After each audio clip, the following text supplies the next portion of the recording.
मैंने मेरे ससुराल वालों के लिए बहुत कुछ किया है, बहुत कॉम्प्रोमाइज़ किया है। अगर दूसरी लड़की मेरे जगह पे होती और इतना लोग अगर परेशान करवाता ना, तो अब तक लोग जेल का चक्की पीस रहे होते, क्योंकि कोई इतना नहीं सोचती है। बट मैं यहाँ पे फिजिकल डिजेबल हूँ, मेरे साथ कोई नहीं है और मैं सारी चीज़ें सोचती हूँ। सबको मैं एक बार नहीं 10 बार मौका देती हूँ। शादी के मेरे जानते हैं 10 साल हो गए और 10 सालों से इनका क्या रवैया है मुझे अच्छे से पता है। मेरा पति का क्या इच्छा है वो भी मुझे पता है। मतलब मुझे सब कुछ पता है ना। मैं कोई दूध पीती बच्ची नहीं हूँ, सारी चीज़ें मेरे आंखों में पट्टी नहीं है। बट फिर भी मैं एक रिश्ते का लिहाज रखती हूँ। बच्चों के खातिर कहते हैं कि झुकना पड़ता है, मैं झुकी हूँ, बहुत झुकी हूँ। 10 सालों में झुकते ही आई हूँ। लेकिन सबसे ज़्यादा जो गलती यहाँ पे किसी का है ना, वो मेरे पति। मेरा तो दिल वहीं पे पिघल जाएगा, लेकिन नहीं। तो मैं बस यही कहना चाहूँगी कि अभी भी समय है, सबके पास है ना। क्योंकि मैं तो भूलती नहीं हूँ कोई चीज़, लेकिन अगर अभी भी आप लोग कदम बढ़ाएंगे तो हो सके चीज़ें सही हो जाए। ऐसा नहीं है कि मेरा समय नहीं फिरेगा, या फिर ऐसा नहीं मेरे बच्चे बड़े नहीं होंगे, लेकिन आपके पास ना मुंह नहीं रह जाएगा। जैसे अभी मुंह नहीं है ना, वैसे मुंह नहीं रह जाएगा। बच्चों का टट्टी, बच्चों का पेशाब, बच्चों का तेल पानी, बच्चों का खेलना, बच्चों को खिलाना, बच्चे का गोद, ये सब तो आप सब मिस कर दिए। तो क्या इसका मतलब ये तो नहीं हुआ ना कि मेरे बच्चे बड़े नहीं हुए। राधे राधे दोस्तों, प्रीति चौड़े से ब्लॉग में आप सभी का स्वागत है। दिव्यांगता अभिशाप निवर्तान है। कैसे आप लोग? उम्मीद करती हूँ कि आपसे बहुत ही ज़्यादा अच्छे होंगे। दोस्तों जो मुझे फेसबुक पे देख रहे हैं प्लीज़ फॉलो कर लीजिए, जो यूट्यूब पे देख रहे होंगे प्लीज़ सब्सक्राइब कर दीजिए। एक अच्छा सा प्यारा सा कमेंट जरूर करिएगा। आप सब की मुझे बहुत ज़्यादा सपोर्ट की ज़रूरत है। आपके सपोर्ट से ज़्यादा आपके प्यारे प्यारे कमेंट्स की ज़रूरत है, जिससे कि मैं काफ़ी सारा मोटिवेट होती हूँ और मुझे अच्छा लगता है। मेरे दैनिक जीवन में जितने भी कष्ट होते हैं, हर एक चीज़ शारीरिक हो मानसिक हो, उसमें आप सभी की मतलब इतना योगदान है और इतना भागीदारी है कि सब कुछ के होते हुए भी मैं आगे बढ़ने का जज्बा रख रही हूँ। और सिर्फ आप सभी के कारण, वो भी इस तरीके से, वरना इतना तो मैं हिम्मत नहीं रखती हूँ सजने धजने का। अभी किसी को स्कूल से लाने के लिए हम जा रहे हैं, ठीक है। और बहुत जल्दी जल्दी, आज है शनिवार के दिन बहुत सारा काम हो जाता है और बच्चा का जल्दी छुट्टी भी हो जाता है, तो दिक्कत हो जाता है। और अगर रात में मैं अपना वीडियो एडिटिंग करके अपलोड करती हूँ तो सुबह सिर्फ उसको मैं पब्लिक करती हूँ, कहीं भी रहती हूँ तो दिक्कत नहीं होता। बट किसी दिन रात को मैं नहीं कर पाती हूँ। हमारे यहाँ लाइट नहीं था कल, तो हम कुछ भी नहीं कर पाए थे, फ़ोन भी डिस्चार्ज नहीं था, तो इस वजह से लेट हो गया। उसके बाद सुबह सुबह करते करते मेरा काफ़ी लेट हो गया। सगुन का भी वीडियो एडिटिंग कर देती हूँ तो उसमें भी हो गया। और अभी बहुत सारा काम करने के बाद फाइनली मैं तैयार हो पाई हूँ। और यहाँ पे बैठना मेरा शौक़ नहीं है, मजबूरी है। क्योंकि जो उधर काम कर रही हूँ ना, ठंड का मौसम आ चुका है, तो मेरे पैरों में ना बिल्कुल भी जान नहीं है। ब्लड सर्कुलेशन कमर से नीचे बहुत कम है, बहुत कम है। तो जिस वजह से जब भी इधर टेम्परेचर डाउन होता है ना, तो ऑटोमेटिक मेरे पैरों का वो हो जाता है, क्या बोलते हैं उसको, जम जाना, फ्रीज हो जाना। तो अगर मैं अभी नहीं भी बैठूंगी ना तो मैं चल नहीं सकूंगी। मैं वहाँ से यहाँ बहुत मुश्किल से आई हूँ, गिरते पड़ते पैर पूरा ना ये हो गया, ठिठुर गया। ठिठुरना समझते ही होंगे। और सेकना बहुत ज़रूरी है पैरों को, धूप लगाना, इसलिए मैं थोड़ी देर धूप लगा ले रही हूँ ताकि मैं गाड़ी तक जा पाऊँ। और स्वेटर मैं नहीं पहनती हूँ ना, कारण ये है कि थोड़ा सा मोटी हो गई हूँ, हुई हूँ, शुरू से ही हूँ। ऊपर से थोड़ा सा मुझे ना टाइट फिटिंग कपड़ा उतना अच्छा नहीं लगता है, तो जब तक पूरी ठंड नहीं आती मैं स्वेटर अवॉइड ही करती हूँ। और पहनूंगी। और सॉक्स इसलिए नहीं पहनती हूँ ना, क्योंकि आप सभी को पता है कि मैं ऐसा वाला स्लीपर अपने पैरों पे नहीं पहन पाती हूँ, ऐसे वालों की। तो और इसको पहन के सारा टाइम घर पे भी काम नहीं कर सकती, इसीलिए मैं सॉक्स गंदा हो जाएगा, इसीलिए मैंने सॉक्स को अवॉइड किया है। और ठंड आ गया, ठंड में मुझे बहुत ज़्यादा हालत ख़राब हो गई। अभी मैं खाना अंदर खा रही थी ना नहाने वहाने के बाद, तो मुझे लगा कि थोड़ा सा धूप में बैठ के खाती। यहाँ पे बच्चे हैं नहीं और मुझे वहाँ से यहाँ खाना लाने में थोड़ा सा ज़्यादा समस्या लगा। नहीं, ऐसा तो नहीं है कि मैं करती नहीं हूँ, सारी चीज़ें कर लेती हूँ, ज़रूरी होती है तो कर ही लेती हूँ। लेकिन वहाँ से यहाँ लेके आती तो मैं सोची कि वहीं खा लूँ। और आते आते मैं ताला वाला बंद करते आई हूँ ताकि मुझे वापस उधर जाना ना पड़े। चप्पल उप्पल सब लेके आई हूँ और चलेंगे किसू को लाने के लिए। लेकिन मैं उससे पहले सोची कि एक वीडियो बना लेती हूँ आप सभी के लिए, क्योंकि आप सबसे मुझे बातें करती हूँ तो मुझे बहुत अच्छा लगता है। आप लोग मुझे कुछ कुछ बोलते हैं, ऐसे करो वैसे करो, तो कुछ कुछ समझ में आता है। मैं वीडियो मोबाइल रखने का सोच रही हूँ कहाँ रखूँ। ये पौधे के नीचे रख देती हूँ यहाँ पे। और हाँ, ये वाला पौधा मैं लगाई थी जिसमें फिर फूल आ रहा है, मुझे बहुत अच्छा लगता है, बहुत खुशी होती है।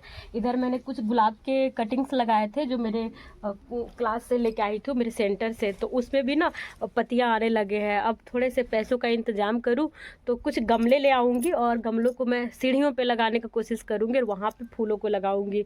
थोड़े पैसों का बहुत ज़्यादा दिक्कत है। दिक्कत कैसे नहीं होगा यार, हम कुछ कर तो नहीं रहे हैं, कहीं से आ नहीं रहा है ना, और जो आता है लिमिट है। और अब तो मैं बाहर भी जाती हूँ तो इस वजह से मेरे पास 10 रुपये भी नहीं बचते हैं, है ना, बहुत दिक्कत हो जाता है। और अभी किसी को लाने जाएंगे तो अभी उसके पीछे भी हमको लगता है 10-20 रुपये खा ही जाएगा। गुपचुप वाले पास रुकेंगे क्योंकि हम सोच रहे लगे हाँ शगुन को भी लेके आए, इसीलिए। तो वीडियो में आज मैं कुछ खास बोलूँगी, प्लीज़ आप सब मुझे सपोर्ट करना और बताना कि क्या मैं गलत बोल रही, क्या सही बोल रही हूँ। आप सब कई बार देखे होंगे दोस्तों कि मुझे बहुत, मेरा पति बहुत जिल्लत करता है। नहीं, उससे ज़्यादा जिल्लत मैं करती हूँ, आप लोग देखते हैं, लेकिन जिल्लत मैं नहीं करती हूँ। मेरे साथ जो हुआ है, जो हो रहा है, जो लोग करने का कोशिश कर रहे हैं, मैं वही बताती हूँ। लेकिन मैं शब्दों पे ज़्यादा, वो कहते हैं ना, मक्खन लगा के मैं नहीं बोल पाती हूँ, क्योंकि मैं रियल हूँ और कष्ट में हूँ। तकलीफ़ में कोई होगा तो वो बंदा नाटक नहीं करेगा, और मुझसे नाटक नहीं होगा, चाहे मुझे कोई अच्छा बोले या बुरा बोले।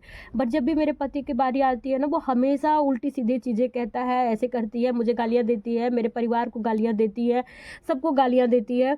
बट मैं कोई मेंटल नहीं हूँ दोस्तों कि मैं किसी को भी ऐਵੇਂ मुंह उठा के गाली दे दूँगी।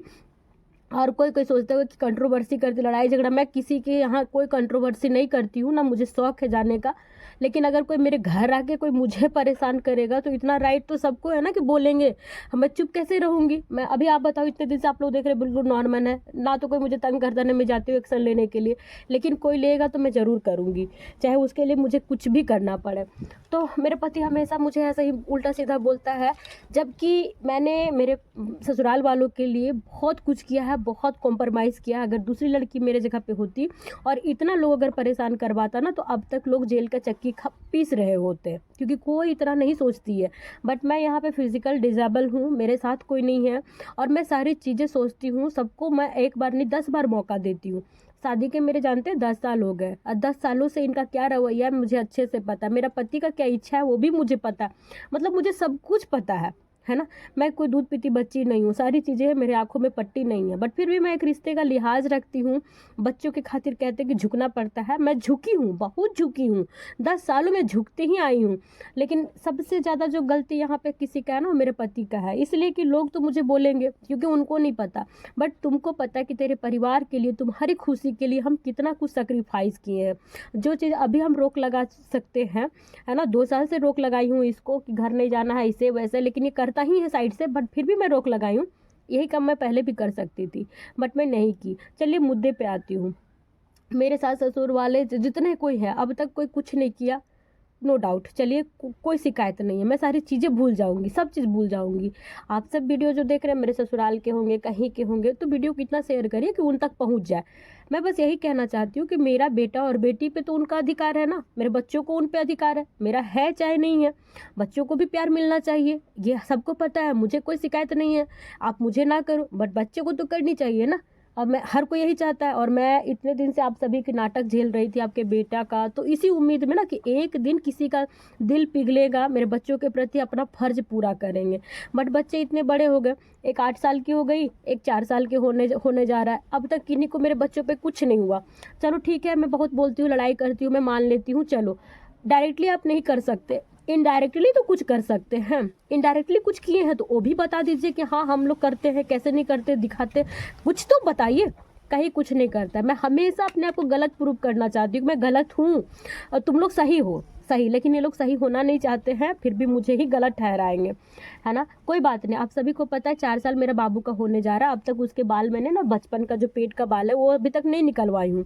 तो पैसों का क्राइसिस है, पैसों का क्राइसिस कोई बड़ा क्राइसिस नहीं होता है। मैं 4 महीने मैनेज करूंगी ना, 5वें महीने उसका मुंडन कर लूंगी, कोई दिक्कत नहीं है। और करूंगी मैं खुद से ही, मुझे भी पता है, आप सभी को पता है।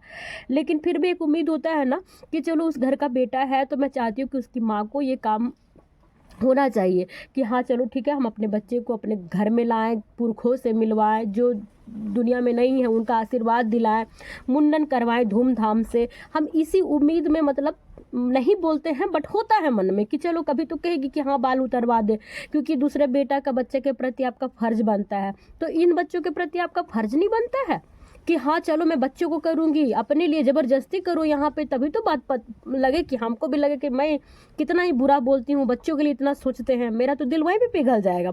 लेकिन नहीं, तो मैं बस यही कहना चाहूँगी कि अभी भी समय है, सबके पास है ना, क्योंकि मैं तो भूलती नहीं हूँ कोई चीज़, लेकिन अगर अभी भी आप लोग कदम बढ़ाएंगे तो हो सके चीज़ें सही हो जाए। ऐसा नहीं है कि मेरा समय नहीं फिरेगा, या फिर ऐसा नहीं मेरे बच्चे बड़े नहीं होंगे, लेकिन आपके पास ना मुंह नहीं रह जाएगा। जैसे अभी मुंह नहीं है ना, वैसे मुंह नहीं रह जाएगा। बच्चों का टट्टी, बच्चों का पेशाब, बच्चों का तेल पानी, बच्चों का खेलना, बच्चों को खिलाना, बच्चे का गोद, ये सब तो आप सब मिस कर दिए। तो क्या इसका मतलब ये तो नहीं हुआ ना कि मेरे बच्चे बड़े नहीं हुए? इसका मतलब ये तो नहीं हुआ ना कि वो खाए नहीं, वो खेले नहीं, स्वस्थ नहीं है? सब कुछ है, किया ना मैंने। तो अभी आपको बोलने का मौका नहीं मिलता है, मैं देती नहीं हूँ। मैं जो मनाता बोलती हूँ, करती हूँ, क्योंकि आप सब किए नहीं है। अगर यही मैं फ़ोन कर करके बोलती थी, ऐसा नहीं है कि मैंने इनको नहीं बोला है। जब बाबू 6 महीने का था ना, मुझे बहुत तकलीफ होने लगा था, और उस समय सारी बातें होती थी, मुझसे नहीं होती थी उतनी, बट मेरे पति का आना जाना, बातचीत, पैसा लेना देना सब होता था। तो इसीलिए मैं भी उम्मीद रखती थी, और मैंने भी कहा कि आ जाइए ना कोई, अगर ठंड का मौसम में बहुत दिक्कत था, बहुत बाय गॉड मैं याद करती हूँ, मुझे रोना आता है। तो मैं सोचती थी कि कोई एक जन आ जाएगा ना तो मेरे को बहुत आराम लगेगा। सब ने मेरे मुंह पे बोल दिया ना ना, हम लोग के पास समय नहीं है, घर में ऐसे है वैसे है। ये भी नहीं कि काम है तो चलो ठीक है तुम ही कुछ दिन आ जाओ, हम लोग यहीं पे तुमको करेंगे, यहाँ आके तो सेवा नहीं दे सकते क्योंकि गांव में घर में काम है। बट ऐसा कुछ नहीं, डायरेक्ट सबने हाथ हटा लिया। मैं क्या करती, मैं रोई धोई, लेकिन बच्चों को बड़ा की। अभी भी मैं सब कुछ करूँगी, आगे भी करूँगी, लेकिन फिर भी मैं एक चांस देना चाहती हूँ। फरवरी तक उसका चौथा महीना लग जाएगा, फरवरी के बाद उसका मुंडन का है ना। अगर आप सबको लगता है कि सारी चीज़ें ठीक होनी चाहिए तो अपने बच्चों के लिए अभी भी करिए, है ना। सिर्फ कहने से नहीं होता है। मुझे किसी से कोई दुश्मनी नहीं है, चाहे इसकी माँ हो, सिर्फ इसकी माँ, बाकी और ससुराल वालों से मेरा कोई नहीं, क्योंकि उनको तो मैंने अधिकार दिया ही नहीं बोलने के लिए। इसकी माँ है तो वो मुझे बोलती है, मैं बर्दाश्त करूँगी, करनी ही चाहिए, क्योंकि उसकी माँ है, उसकी माँ को बुरा लगा है बहुत, और उसको ही लगना चाहिए, बाकियों को नहीं लगनी चाहिए, है ना। तो क्योंकि उनका सपना था कि बेटा आएगा तो मेरी बहू आएगी, वो भी अच्छी आएगी, मैं ऐसे करूँगी, हर माँ का होता है। तो मैं उनको पहले भी कुछ नहीं बोली, बहुत जास्ती मेरे साथ की, अभी भी मैं बोल देती हूँ, कारण मेरा पति है, क्योंकि मुझे इतना चिड़चिड़ाता है कि मुझे बर्दाश्त नहीं होता है। मैं बस यही कहती हूँ, अगर लोग मुझे लेके नहीं चलना चाहते हैं कोई बात नहीं, बट मुझे मत बोलो, क्योंकि मुझे फिर क्या होगा ना, उम्मीद हो जाएगा, और उम्मीद तकलीफ देती है। मैं समझ चुकी हूँ, मैं पहले भी जानती थी कि मुझे कोई एक्सेप्ट नहीं करेगा, अभी भी जानती हूँ, और मुझे इस बात का कोई तकलीफ नहीं है। बस बच्चे का मुंडन है, मैं चाहूँगी कि आप सब वीडियो शेयर करें, उन तक पहुँचाए, है ना। अपने आप में एक बात रखे, प्लान रखे, कब कराना है, क्या कराना है, कैसे कराना है, ताकि जो हो गया सो हो गया।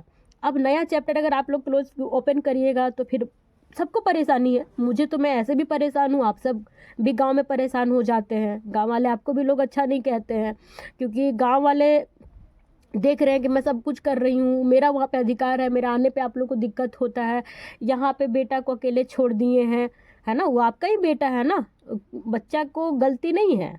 आप लोग कहते हैं कि मेरा पति गलती किया, आप वो ऐसा दिखाई इसके पास कि हम एक्सेप्ट कर लेंगे, आपका बेटा धोखा में था आपको लेके। इसको लगता था कि मेरा माँ मुझसे इतना प्यार करती है कि अपने इस प्यार के लिए ना वो सब कुछ एक्सेप्ट कर लेगी, जैसा वो मुझे बताता था, है ना। तो गलती कहीं ना कहीं आपका है, आप इसके सामने वो रियल चीज़ नहीं ला पाए जो आप हैं। इसीलिए अपनी गलती और इसकी गलती की वजह से इन मासूम बच्चों को मत ये करिए। मुझे तो आपने क्या नहीं बोला, और मुझे आप क्या नहीं बोलेंगे, क्योंकि मैं अगर आपकी बेटी होती तो शायद कुछ हद तक आप बर्दाश्त करते। मैं आपकी हूँ नहीं, बहू हूँ, और बहू कैसी भी होती उसे दिक्कत हो ही जाता है। तो अगर मैं गलत हूँ, मेरे जो प्यारे सपोर्टर्स हैं, चाहे तो हेटर्स हैं, कुछ लोग मुझे यहाँ भी पसंद नहीं करते हैं, तो आप सबसे से मैं यही कहना चाहूँगी कि देखिए, मैंने किसी का कुछ बिगाड़ा नहीं है, और ना तो मुझे किसी बात का घमंड है। मैं झुकी थी, झुकी हूँ, और बच्चों के खातिर झुकना ही पसंद करूँगी, क्योंकि ऐसा अड़ना किस काम का जहाँ पे मैं बच्चों को अकेला कर दूँ। ऐसा मुझे नहीं अड़ना। आत्मसम्मान ठीक है, मैं अपने तक रखी हूँ और रखूँगी, बट बच्चों की खातिर तो एटलीस्ट हर कोई झुकता है ना। बच्चों को भी ज़रूरत है, उनको भी ज़रूरत है। फिर बीच में मैं अपना ईगो लेकर के अगर कहूँगी कि नहीं नहीं ऐसा नहीं होना चाहिए, वैसे नहीं होना चाहिए, गुजारा उनका भी चल रहा है, गुजारा मेरा भी चल रहा है, और बच्चे मेरे भी बड़े हो जाएंगे। बट अगर इस सब में कहीं अगर समझदारी से काम लिया जा सकता है तो वही होनी चाहिए, क्योंकि आज मेरे पास भले कुछ नहीं है, बट ऐसा नहीं है कि जीवन भर मैं ऐसे ही रहूँगी, क्योंकि जहाँ से मैंने शुरुआत किया है वहाँ से मेरे पास कुछ नहीं था, बट उसके मुताबिक अभी मेरे पास सब कुछ है और भगवान चाहेंगे तो आगे भी सब कुछ होगा। फैसला अब सबके हाथ में है। मैंने तो डेट वेट दिखवा लिया है, सब कुछ कैसे क्या करना है सारा कुछ इधर है, बट फिर भी मैं आप सबको एक चांस दूंगी कि बच्चों के खातिर आप स्पेशली मेरे पति की माँ, बच्चों की दादी जो है, बस मैं उनसे ही कहना चाहूँगी कि सारी चीज़ें भूल करके अपने बच्चों के बारे में सोचिए, है ना। और आप सब प्यारे प्यारे यहाँ पे कमेंट्स करना, क्योंकि बाबू का मुंडन अब नेसेसरी हो गया, बहुत ज़रूरत हो गया है। तो अब मैं चलूँगी लाने के लिए, क्योंकि काफ़ी लेट हो गया। और हाँ, गर्म भी हो गया, पैर तो उतना नहीं हुआ है क्योंकि थोड़ा खून जमा हुआ है ना, तो दिक्कत होगा, बट इधर हो चुका है। तो अब मैं चलती हूँ दोस्तों, मिलेंगे आप सभी से नेक्स्ट ब्लॉग में।